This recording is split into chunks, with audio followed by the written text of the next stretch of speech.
আসসালামু আলাইকুম viewers, welcome to Kaler Kantho. Rangpur রাইডার্সের 2-2, জাকের আলী অনেকের একটু স্লো ইনিংস আর নাহিদ রানার দুর্দান্ত পেস, সব মিলিয়ে বিপিএল এর দ্বিতীয় দিনের চতুর্থ ম্যাচের সামারি ছিল এটাই। আপনারা জানেন যে প্রথম ম্যাচের ফলাফলের পর দ্বিতীয় ম্যাচে আসলে মনে হয়েছিল রান হবে না স্কোরবোর্ডে, বাট রান কিন্তু করেছিল রংপুর রাইডার্স। সিলেটের কাছে কিন্তু অনেক সুযোগ ছিল যে তারা এই রানটা টপকে যাবে, কিন্তু আমরা দেখেছি যে জাকের আলী অনেক অনেক বেশি স্লো খেলছিলেন। প্রথম দিকে তার স্ট্রাইক রেট 40-50-এর দিকে ছিলেন, যেটা আসলে বেমানান, কেননা তিনি সদ্য শেষ হওয়া পুরো ওয়েস্ট ইন্ডিজ সফরে খুব মারকুটে ব্যাটিং করেছিলেন। এমন একজন ব্যাটসম্যান এরকম সিচুয়েশন আসলে এত ডট খেলবেন, এটা আসলে হয়তোবা যারা খেলা দেখতে এসেছিলেন তারা এটা কাম্য করেননি।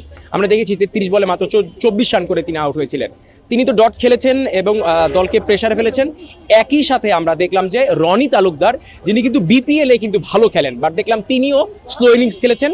এই দুজন ব্যাটসম্যান অনেকক্ষণ অনেক ওভার কিন্তু ক্রিজে ছিলেন, কিন্তু পর্যাপ্ত পরিমাণ রান রিকোয়ার্ড রান রেট অনুযায়ী তুলতে পারেননি।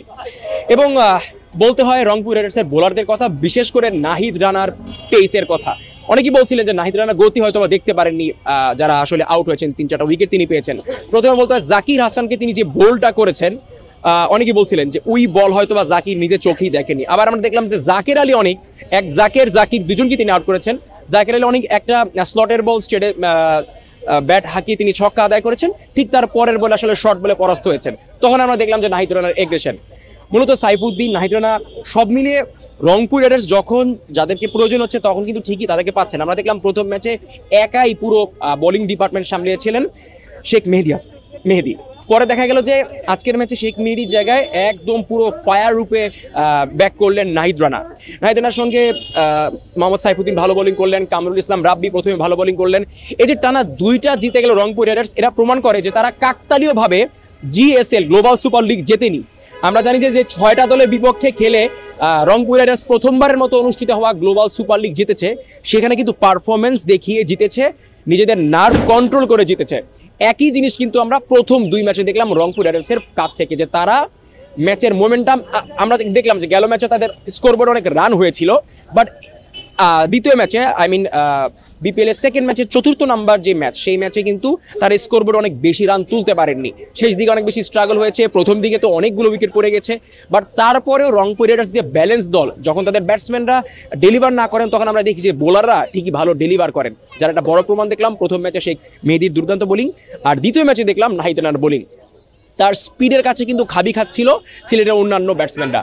এছাড়া আমরা দেখলাম যে খুশদিল শাহ খুব চমৎকার স্পিন ডেলিভারি করেছেন, তিনি অনেক হ্যাট্রিক ছিলেন, হ্যাট্রিকের জন্য তিনি উইকেটে পেয়েছিলেন, পরে দেখা গেছে যে সেটা উইকেটের অনেক উপরে ছিল, স্ট্যাম্পে হিট করেনি, তাই তিনি তার হ্যাট্রিকটা মিস করেছেন।